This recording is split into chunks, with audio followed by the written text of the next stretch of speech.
Welcome back to Fabricating Awesome Stuff. When building an airplane, there are quite a few wiring harnesses that need to be fabricated and installed, which can seem kind of scary at first. But with a little bit of practice, this is a very straightforward process, and it's not difficult at all. You can definitely do it yourself. With most modern avionics systems, it's a matter of installing the pins on the ends of the wires and then inserting those pins in the proper socket of the D-sub connector as illustrated in the wiring diagram. You're basically following the wiring diagram as if it was a road map from point A to point B, and it clearly illustrates where both ends of the wire terminate. In today's episode, I'm going to show you how to fabricate a wiring harness and install a D-sub connector, which is a skill that you're going to find very useful in your project.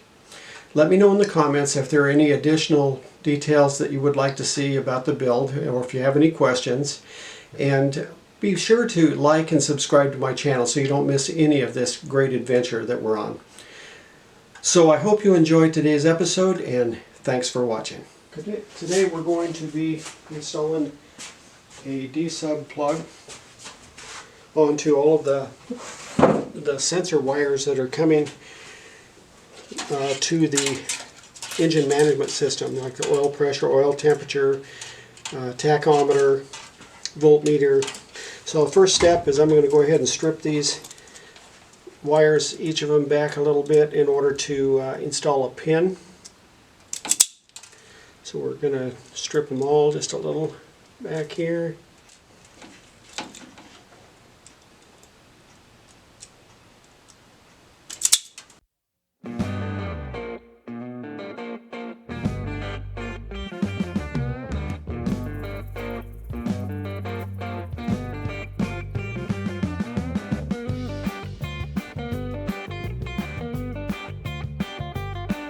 These are called barrel pins, and they're the female version. So they go over the wire, and then the male portion of the pin will go inside of these. So we'll just put one of these on each one of these wires, and first you insert it, and there's a witness hole in here to make sure you can see the wire through the witness hole, and then you know that it's all the way in. It's going to grab the wire. So then this tool will crimp it, squeeze until it releases, tug on it, and you've got a nice attached pin.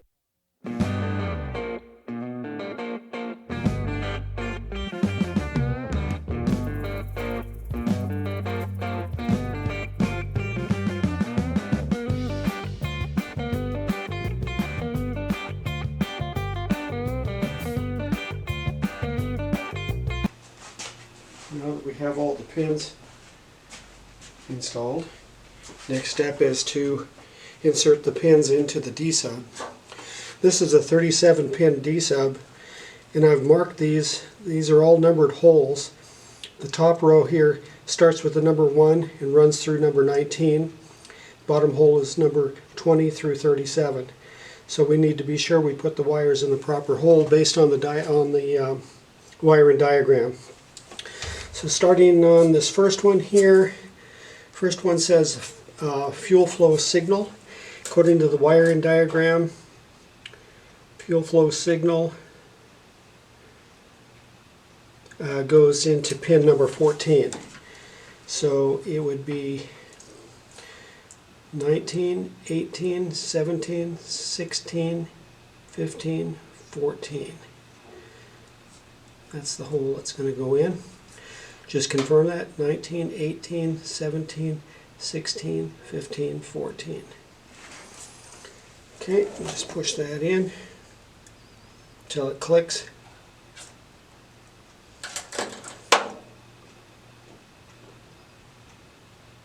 There, it clicked.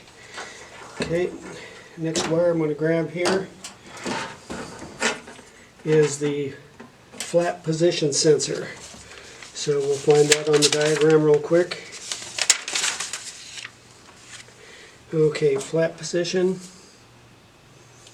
sensor, wire goes into pin number 4. So, flap sensor, pin number 4, starting from here, that's 1, 2, 3, 4. Confirm that, 1, 2, 3, 4, yep, and push it until it clicks.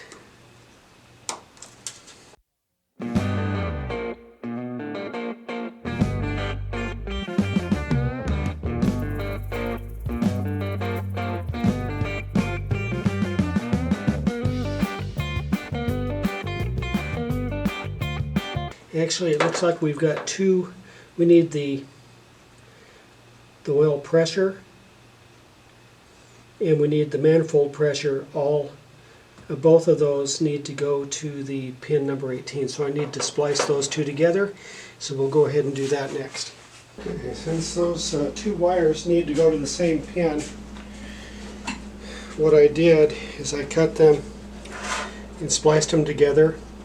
So these two are going into one red one. And so we'll take a piece of heat shrink and slide it over this so that we can seal it when we're all done. Push the heat shrink up out of the way. And I'm going to put it in this holder here to hold everything steady for me.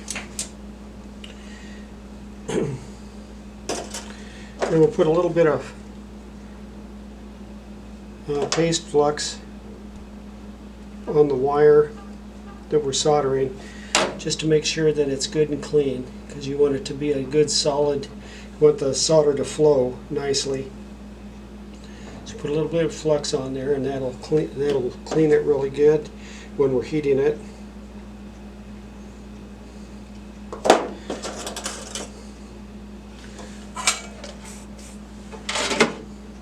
Okay, so it's hot.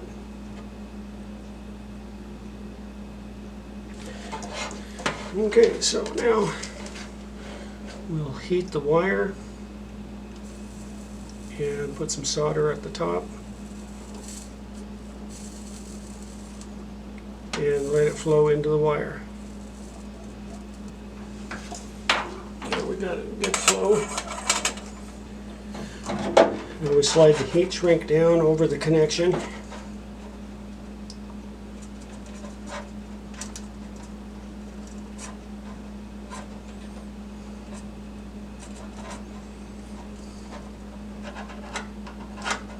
Cover the whole connection. We're going to use a heat gun to shrink the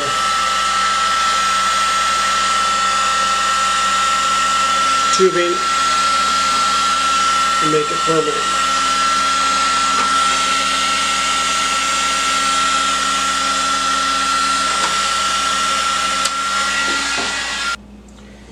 I'm going to make this a little bit shorter because we've lengthened it. We can strip it.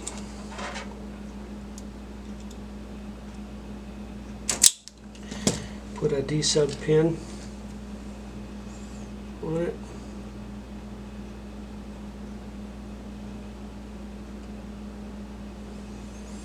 And grip it.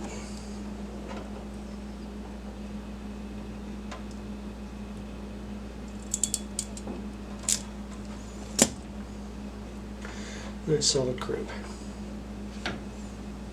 Okay. Now this is a good example of why you need to double and triple check everything, because I realized when I looked at this, the signal wire for the pitot heat is supposed to go into pin number 23. And when I went on here, you see I have these marked 1 through 19 and 20 through 37.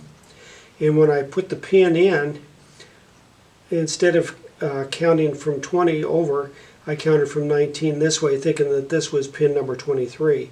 Now I forgot to film this, but what I did is I used an extractor tool and The extractor tool looks like this, and what you do is you slide it over the wire on the outside and slide it down inside until it clicks, and then you can pull the wire out in order to replace it. So I already pulled that out, and then the pitot heat signal was supposed to be in 23. I had it in this one by accident, and so I came over here. This is pin number 20, so I went 20, 21, 22, 23 and put it in the proper spot. So it is correct now.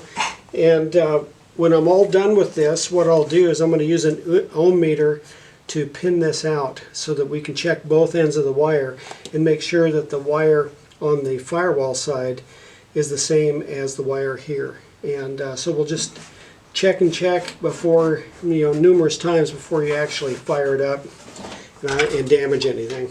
So what we did is we went ahead and we spliced the power wires together.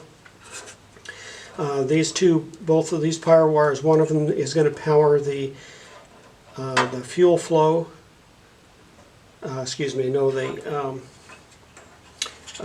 is going to power the oil pressure sensor, and the other one is the manifold pressure sensor, and they both go to pin 18. So we soldered these both together. So they go to pin 18, and so pin 19 is the last one on this row, so 18 is right next to it. And we'll go ahead and stick that in, pin 18.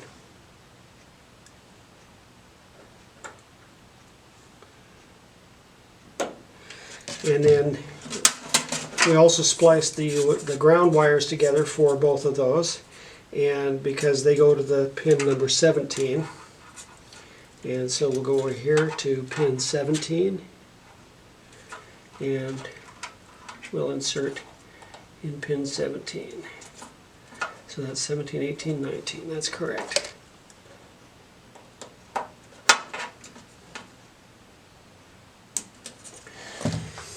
Okay.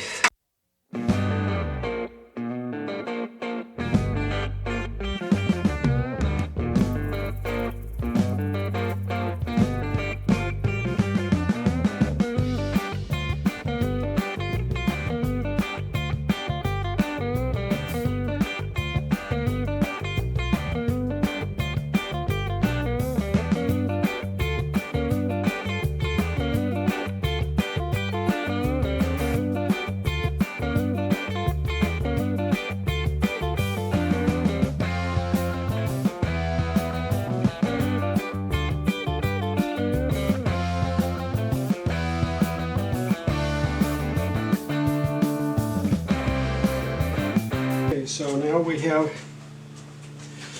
the D-sub connector all wired. What I did is I removed all of the temporary labels, and I used a label maker, which is the label maker that I use. Looks like this. It's a Brother, and it's model number PT-H103W. It works great, and it makes these permanent tags so that so I can make sure that I keep these all labeled, and in the future when I'm doing maintenance it'd be very easy to tell what each wire is supposed to power. And you can see that I made another D-sub connector here, and it's all finished up. This one contains all of the exhaust gas temperature and cylinder head temperature sensors. This one is all of the other sensors like oil pressure, manifold pressure, etc., like we went through before. The next step on this is to put what is called a back shell on this connector, like this. And that is designed to not only protect the wires and keep them, electrically sound, but also to give strain relief to the wires in case they get tugged on or something. It gives a good strain relief so that it's less likely to try to pull out. The back shell that I'm going to use has two holes in it. One of them is a hexagonal hole that is used to hold a nut, and then on the other side is a round hole that'll go through for a screw to go into that nut. And these are just the opposite. One side's round, one side's hexagonal, so that you put the screws in opposite directions. There's also these pins here, thumb screws, that are used to secure the wiring harness to the device. And in this case it's going to be the engine management system. It secures it so that it can't unplug once it's plugged in. So the process here is we're going to take this back shell, we're going to place it here and get the wires arranged so that they're coming out this end without interfering with anything inside. Next we'll take a thumb screw, put it in on one side. This thumb screw will be used to secure it, and then the other thumb screw on the other side.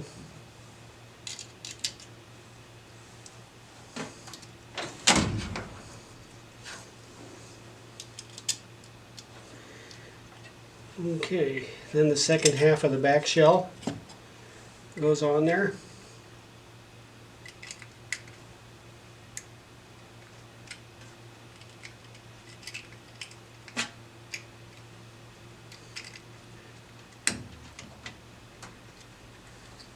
There we go. Okay. Alright, looks like it's all captured now.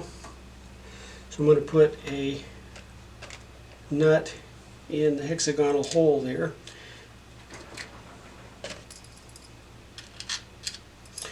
And then I'm going to put my finger over it so it doesn't fall out. And I'll put a screw in the other side and start the screw in the nut.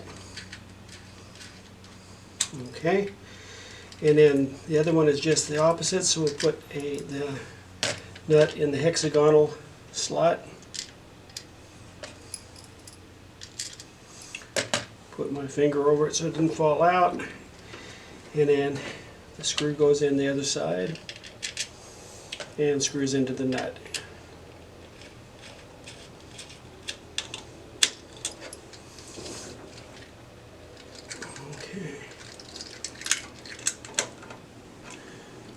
Alright, that's secured. The thumb screws are captured so they won't fall out, and then they can be used to tighten it once it's plugged in. Now, as you can see, the next step is to clean up this line, this wiring harness, like I did on this one. What I did is I temporarily used zip ties, plastic zip ties, to kind of get it bunched together. And then what I'll do is use a lacing cord to lace it up to make it nice and finished looking. So I'll grab some lacing cord, I'll show you how that works.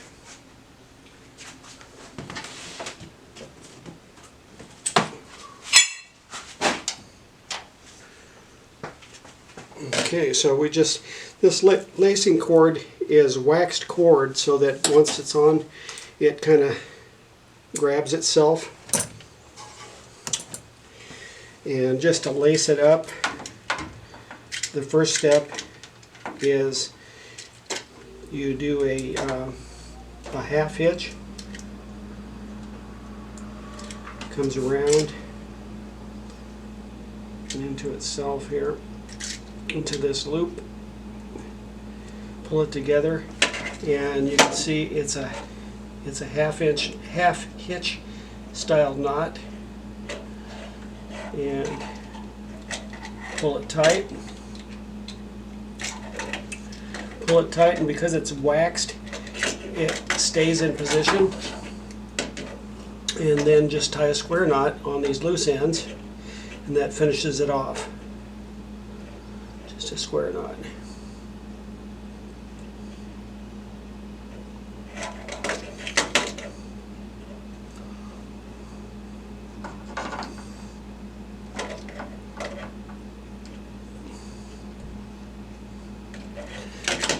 Okay, and then just clip off the loose ends. Leave a little bit, maybe a 1/2 inch tail there, or 1/4 inch tail. And then once that's on there, I can clip off the zip tie because it's no longer needed. The lacing cord's going to hold it in place. So I'll just continue doing that lacing all the way up and get it all cleaned up, and then I'll have a finished harness that can be plugged into the EMS.